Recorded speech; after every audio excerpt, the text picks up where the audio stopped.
Welcome back, guys. So, what I want to do is I want to start all over because I want you guys to know that you guys are my void walkers. So, I want each and every one of you guys to travel through this void with me. And my first day was my trial run. So, I'm very appreciative that I got the likes that I did get. So, let's start this book over. Chapter 1, Escaping the Void. The epic life story of a Virgo. Chapter 1, The Child in the Closet. So I want to say welcome back to my Void Walkers. Tonight, we step into the shadows, the place we were told not to speak about. But we speak anyway, because telling the truth is how we reclaim our power. This chapter is about the child in the closet. How many of you have known that you were that child trapped in a closet and didn't understand that you were being groomed to survive any of life's turmoils? I was 5 years old the first time I disappeared without even leaving the room. It's strange how memories live inside us, shadows that don't cast light, only wait. That day was ordinary. The house was too quiet. The air smelled like soap and something bitter. There had been yelling again and again. I remember the sound more than the words. They didn't even slam the doors when they left the room, just pure silence. I took my stuffed bear, the one with the missing eye, and crawled into the back of the closet where no one could ever find me, or at least I thought. Not because I was told to, not because I was playing, but because my body knew something before I did. Hide, disappear, be small, be nothing. I remember tracing the lines in the floorboards with my fingers. I remember trying not to cry loud enough to be heard. The closet became my whole world, and I made it sacred, my sanctuary, my secret. I imagine it as a spaceship. Sometimes I'd close my eyes and launch myself into a world without pain, without footsteps that meant danger. A world where 5-year-old girls didn't flinch at all from the sound of keys turning in the door. There were no windows in the closet, just the one beam of light through there, just the one beam of light through the slats. I used to count them: one, two, three, until I fell asleep. The rhythm calmed me. It was the first kind of meditation I'd ever practiced, though I didn't even know the word yet. The darkness taught me to listen. I heard the house breathing. I heard the pipes clinking. I heard my own heartbeat, slow, then faster, then slow again. I memorized that sound like a song only I could hear. Sometimes I would whisper to my bear, not words, just sounds. I didn't want him to be afraid.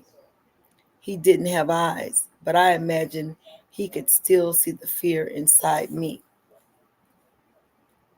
So, have you guys ever thought that being afraid of not being seen as a little kid, even though you were loud, but in everyone else's eyes, you were still silent? But when you were in that closet made you feel amazing. That closet was where I met myself, not the self that others saw, the one that smiled and nodded and sat still at the table, but the real Nanette, the real me, the one who was already learning how to survive. I stayed there for hours, sometimes until it got dark, sometimes until someone remembered I was gone. Because I wasn't the same girl who had gone in, something had changed, something had cracked and quietly closed. And I carried that crack with me like a secret badge of survival. Because even at 5, I knew the world wasn't safe, but though, the void, the void I could manage. I had a game I used to play in the closet. I called it the disappear to the stars. I would close my eyes, wrap myself in a blanket, pretend I wasn't real. I became stardust. I was floating far from the yelling, the hurt, far from the fear. Some nights I would hold my breath for as long as I could just to feel that, just to feel what it might be like to not even exist. Not in a scary way, but in a quiet way. I just wanted peace because there was always storms brewing, always in my life, and not always my storms. Sometimes I would whisper my own name just to remember that I was still here, that I hadn't fully vanished, that maybe someone would still come looking. I want to ask you guys, what did you do when you were scared? When the world became too much, did you hide under a blanket? Did you hide in the closet? Did you hide behind your tears? Or even did you hide behind your smile? Trauma doesn't always start with violence. Sometimes it starts with being forgotten, with being told to be quiet one time too many, not being able to be boisterous and speak your piece. I want you guys to type in the chat if you've had a closet moment. You don't have to tell me what the details are. Just give me a thumbs up if you know what I mean. And the reflections of things that happened when I was younger. Looking back now, I realize that little girl wasn't weak. She was training.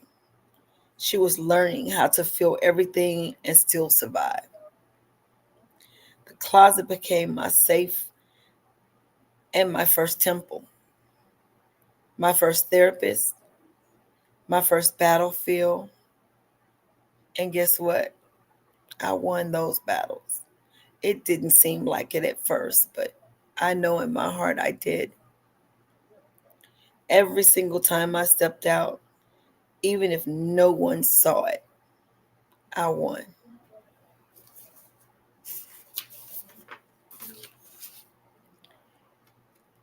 Let's take a breath together.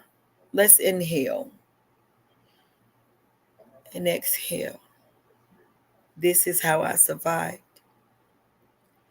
Now I want you guys to close your eyes, unless you're driving, and imagine your 5-year-old self. What are they wearing?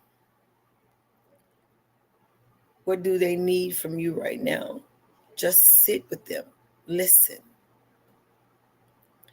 If you could sit beside that version of yourself, what would you say? Where did you learn to disappear? And are you still doing it now as an adult? What part of you needs the light today? So, guess what, guys? You survived. That's the most Virgo thing about you: resilience, quiet strength, hidden under every single scar. This is just the beginning. We're going to walk through every locked door, every locked room, every burned bridge, and every hidden heart. And we're going to heal. We're going to really heal out loud. And when we talk about the fire, the moment the silence was broken,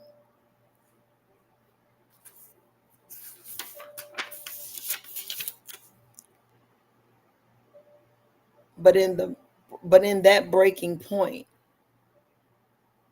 but in that breaking, I found a spark, a tiny flicker of hope. And with each piece that fell away, I discovered the strength to rebuild, to rise from the ashes.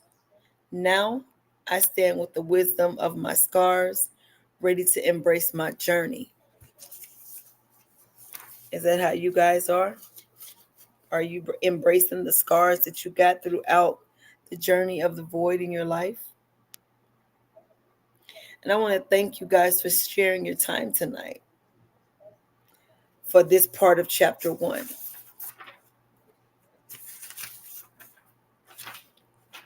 Now, chapter 2. I can remember in my mind when I played on playgrounds at school.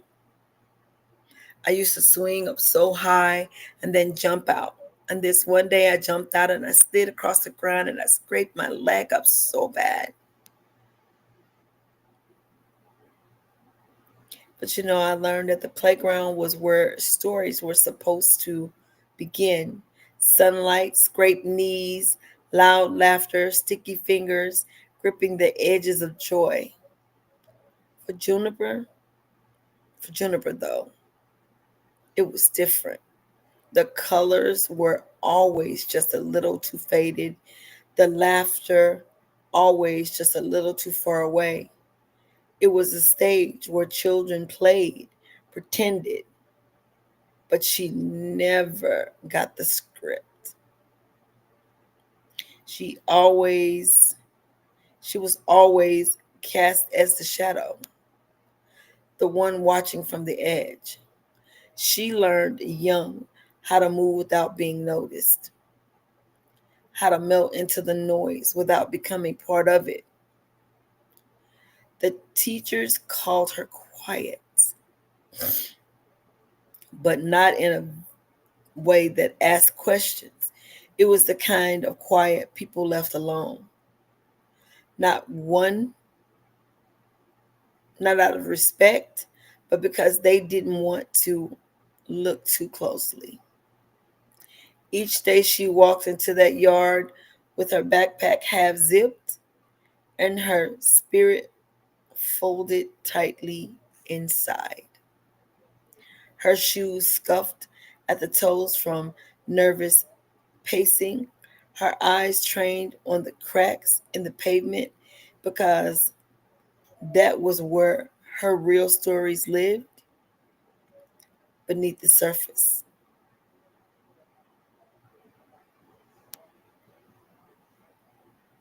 Home didn't offer maps either. There were rules, sure, but they changed without warning. A slammed door could mean silence, or it could mean screaming. A hand on her shoulder could be comfort or control. She learned not to ask, just to read the room, the face, the air, just to survive. And still, despite it all, there was moments, brief, impossible flickers, when the world seemed like it it could open up for her, like the day Kai showed up. Kiana had a way of seeing things most people missed. On the third day of school, she pointed to Juniper's shadow and said, "You know yours look like a bird." Mm, that's how I knew you were different. Then she offered her hand like it was no big deal. And just like that, Juniper wasn't alone for once. She started to believe maybe her shadow wasn't just something trailing her. Excuse me. It was trying to lead her somewhere. But nothing gold ever stayed, nothing in Juniper's world. Kai moved away in the middle of the year. No goodbye, just a name calling during attendance that no one answered. Juniper didn't ask what happened. She already knew better. After that, the playground turned to its unusual rhythm, the bright, too loud, and far too lonely. She stopped waiting for someone to pick her, stopped wishing for magic or a rescue. She started noticing the patterns, the way people spoke with their bodies, the way silence meant more than words.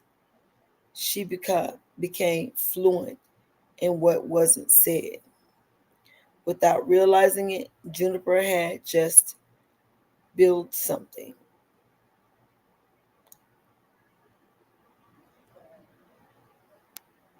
The way silence meant more than words, she became fluent in what wasn't. Without realizing it, Juniper had started building something, an inner compass, quiet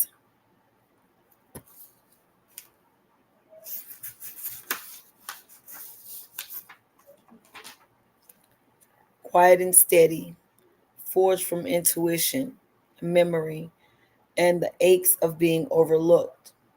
She didn't have a map, but she was learning, slowly, quietly, beneath the surface. And sometimes that's where the strongest stories begin. So we're going to stop there, guys. Well, maybe, hold on. Let's see what else I got. Yeah, we're going to stop there.